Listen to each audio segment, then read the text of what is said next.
Hello, ladies and gentlemen, MarauderEX here, back with more Let's Play Skies of Arcadia. Alright, so I thought we were at basically one of the points of no return, but we're not. We still have a little bit that a lot of story that we can deal with before we hit the point of no return, and everything opens up. I did one of the side quests to get the final Abrek. I've already done that, so it's here. I do have it recorded, but I don't want to put it before all of this because I want to do everything that we can do that is the end of the game side quest type stuff at the end of the game. Obviously, that's what I'm aiming to do. So we'll see that in a bit. Even though I've already got the gem, just for full disclosure, I have the gem. I've used it. It hasn't changed anything because we are at pretty much the second to final stage. So Cupel's not going to do anything until we get him the last two gems. All right, so. If you look at the map looks different, doesn't it?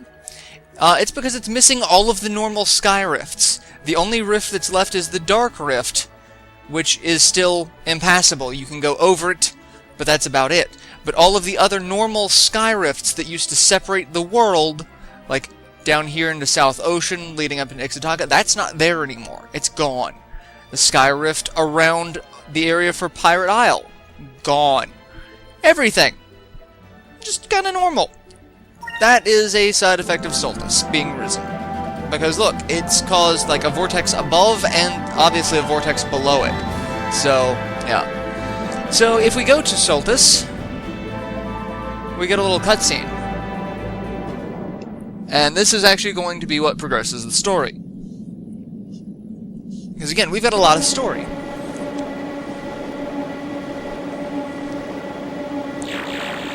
And it has a shield. That's not good.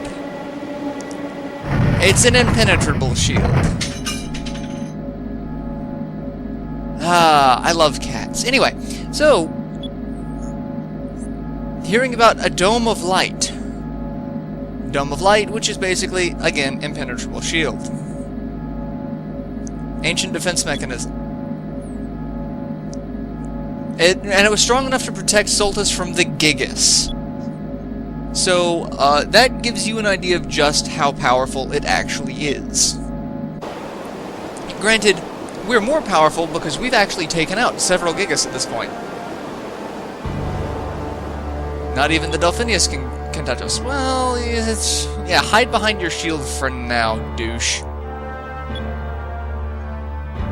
As you wish. Valua could use a little rain. A forecast calls for rain. Very rocky rain. Alright, so Galcian is commanding the rains of destruction fall from the yellow moon upon Valua. Which is both evil and devastating at the same time.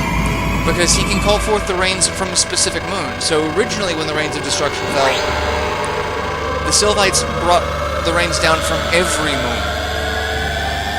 Galcian can specifically target what moon. It's like, oh, just the yellow moon on Valua. Which, that's exceptionally scary. Because if it were just everyone, it's like, okay, well, we can just, we can trash everyone if no one, agrees to work with me. But now it's like, oh, you don't want to work with me, but they do? Okay, well, I can kill you and spare them. That's... feels like a storm's brewing. You have no idea. If I were you, I would seek shelter, like, right now. The moon looks rather odd. Who cares about the moon? We're late for a party. Oh god, I kinda hope you get crushed by a rock.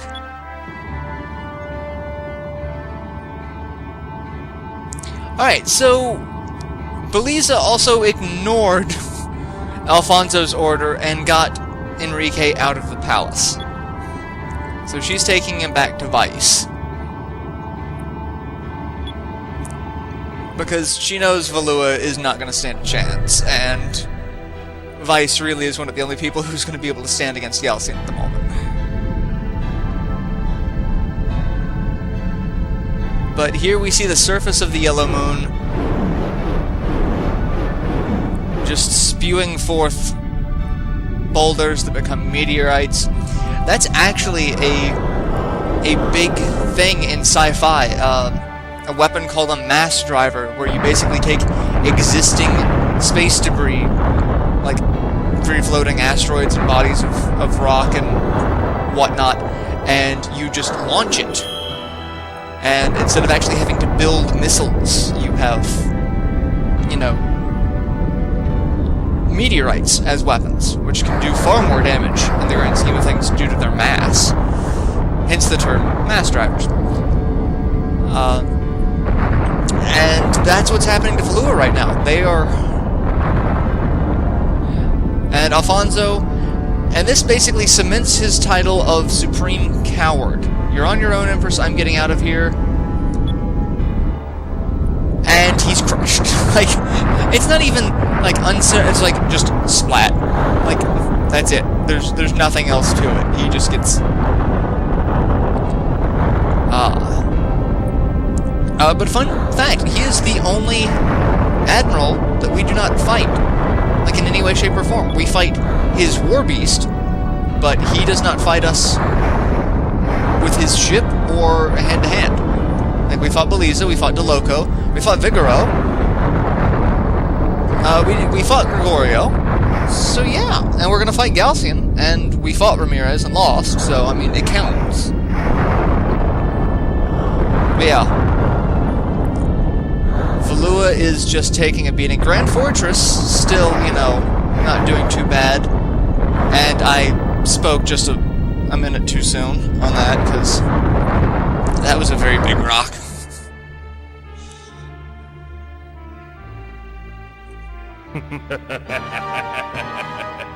And I thought Galcian was not, you know, intending to, you know, rebel against Valua. No, I'm just gonna blow it up.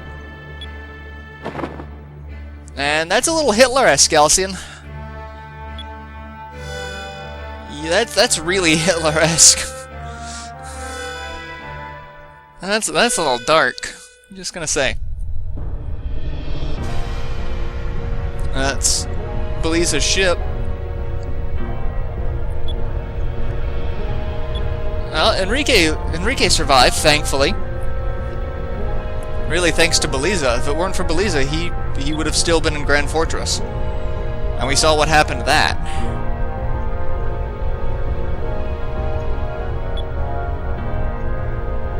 It's a miracle that either of us is alive. Yeah, you have no idea. Are the people alright? No, Prince. Your mom's dead, by the way. She got crushed by a pillar.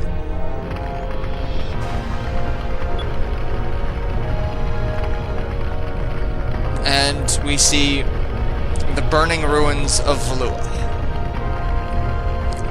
So that thing in the center of it, that used to be the palace, and then you see what's left of Upper and Lower City, what's left of the Grand Fortress wall.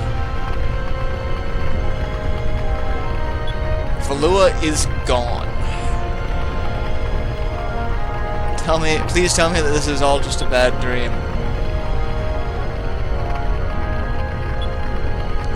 I bet Beliza's feeling real bad about siding with Galcian at the moment.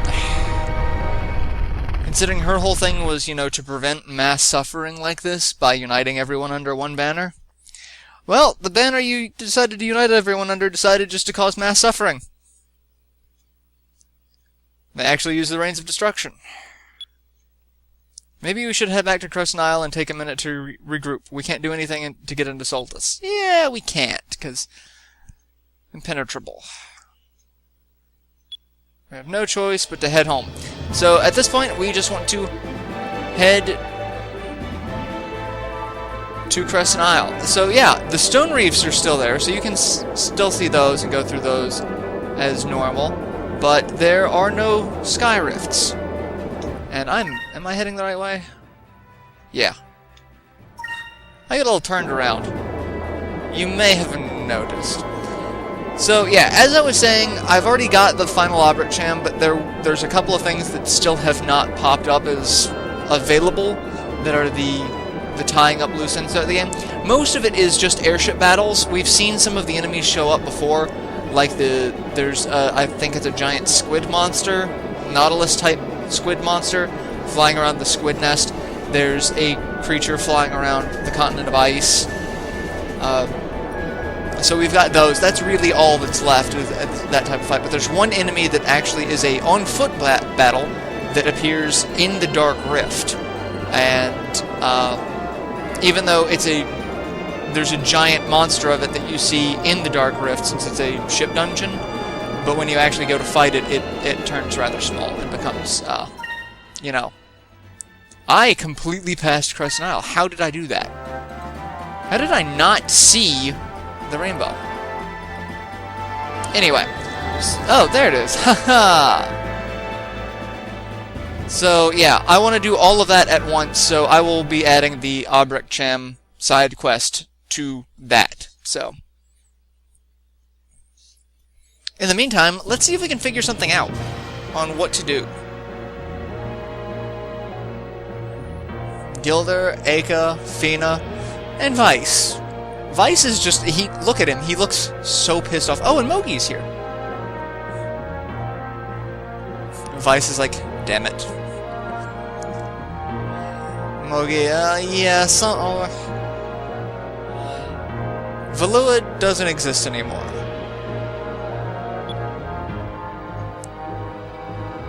We don't know. We can only imagine nothing good.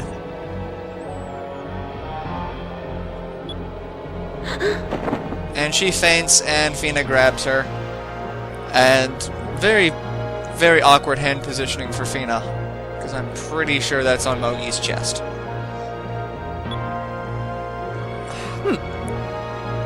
Vyse is trying to come up with something. It's like, how are... His base is an entire continent, and there's a shield around it. There's nothing we can do except fight Galcian.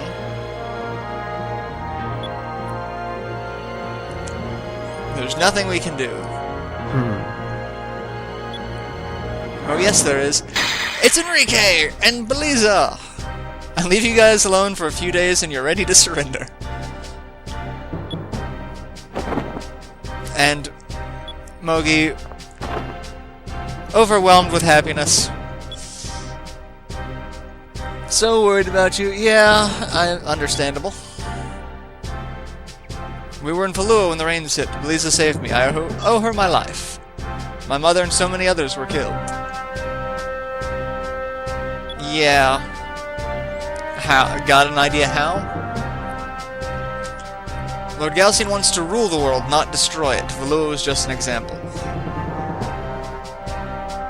He can demand allegiance from all the other countries. What other countries? Nasser's a pile of rubble because of you guys.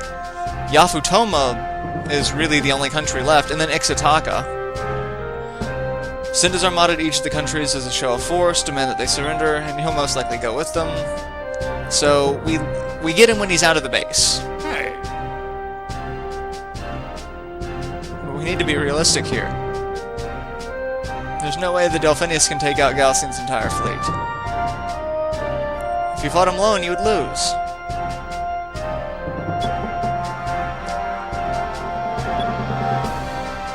Damn it! Hey, boy. And who is that? We know that voice. No matter what happens, I'll never give up. You told me that once, or have you forgotten already?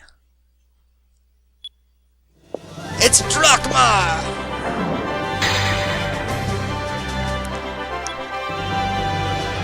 Drachma's gonna show up to lend his support. Solstice is the root of all of our problems. We've gotta send that place back to deep sky where it belongs. We don't stand a chance against the entire armada. Have you forgotten about me already? This is when everyone shows up and it's like, holy crap. We have made a lot of friends throughout this game. Clara?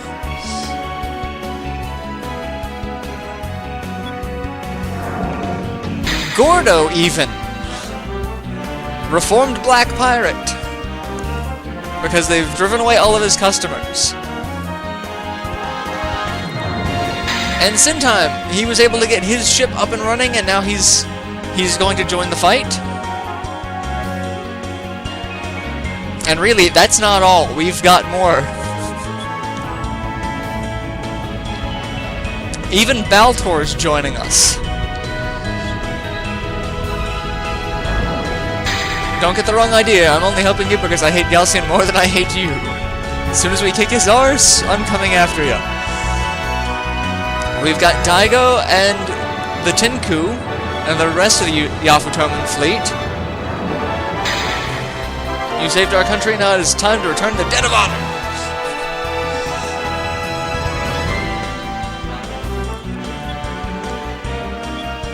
So, like I said, we've got a lot of friends. With as many ships, we may just stand a chance against the Armada. Just because we're a little late, don't count us out. And last but not least, the Albatross, or Albatross 2. So, you've done quite a bit of growing up since I last saw you. If you have this many allies, you must be quite a captain. I'm proud of you, son. How epic is this? Vyse is going to lead his own armada of air pirates. Alright, Captain, we await your orders. We have a fleet of air pirates. Alright, so we have a swashbuckler choice. It doesn't matter which one you choose. We can't let Galcian get away with this.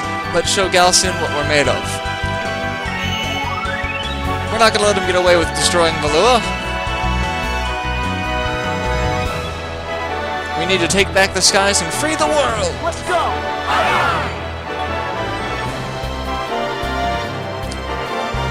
Tomorrow, we make history.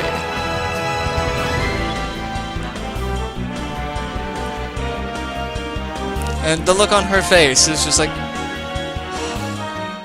She kind of always knew what kind of a pirate Vyse was going to end up becoming. Which is really entertaining, considering... I always got the feeling that she was very into, you know, Vyse.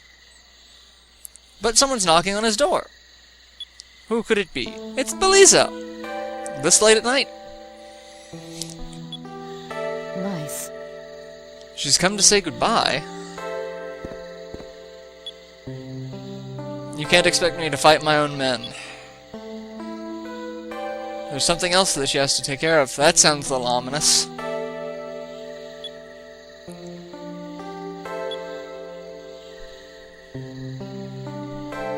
I took a peek into Eika and Fina's rooms earlier. Neither of them were there. Are you serious? Probably unable to sleep, you know, the night before battle. They aren't as tough as they pretend to be. A good captain would find them and comfort them. Uh-huh. I figured you would.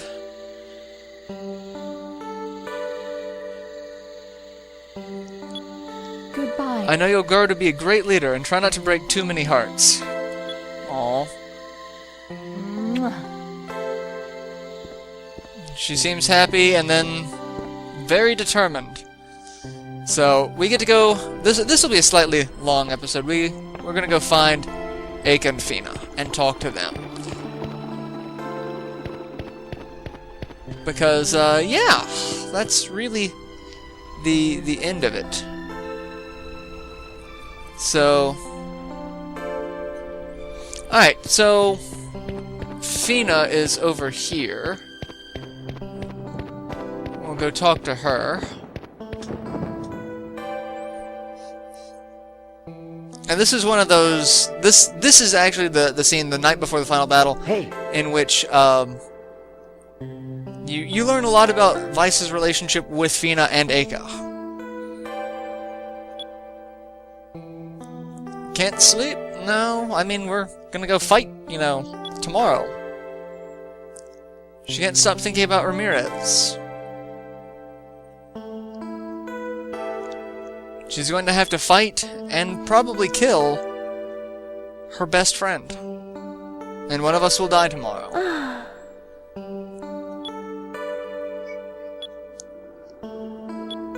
Vyse had never really even considered that. She has one thing to ask of Vyse. Stay by my side. If you're at my side during tomorrow's battle, I know I'll be able to fight him. You're a great leader. I know you will inspire me. Alright, so again, you have no wrong answer here. Say comforting words, or say nothing and just put your arm around her. Say nothing and put your arm around her.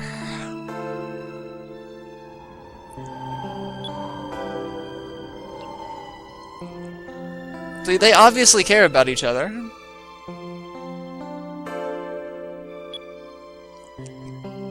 Having you here means a lot to me.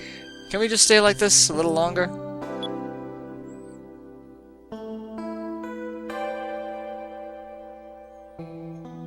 Oh.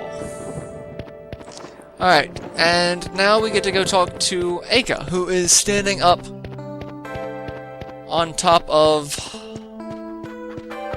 basically the lookout near the meeting room. So we're gonna go talk to Fina. But yeah, it's a very interesting love triangle between the three of them. Especially since, you know, they all really can't imagine not being around each other. So no matter what each of their individual feelings are for Vyse, or Vyse's feelings for them, because Vyse cares about both of them. So it's very unique, very interesting. I never really thought about it the first time I played it, but you know, after taking a couple of, you know, social anthropology classes, it now intrigues me. Aka could see that we were talking to Fina. And she's, you know, really depressed about having to kill her best friend tomorrow. I crawled into bed but couldn't sleep. This isn't like me, I guess. Alright, so again, you have two options. Neither one of them is really wrong. But just admit it, we're kind of scared too. Tomorrow is going to be our toughest battle yet. Didn't think you ever got scared. Just because I've been placed in charge of tomorrow's assault doesn't mean I'm, you know, I think I'm invincible. I guess it's hard for me to remember you as the kid next door.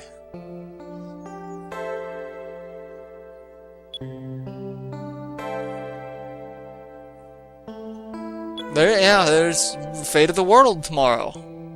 How about Galcian is scared? No, Galcian is probably way too arrogant to be scared.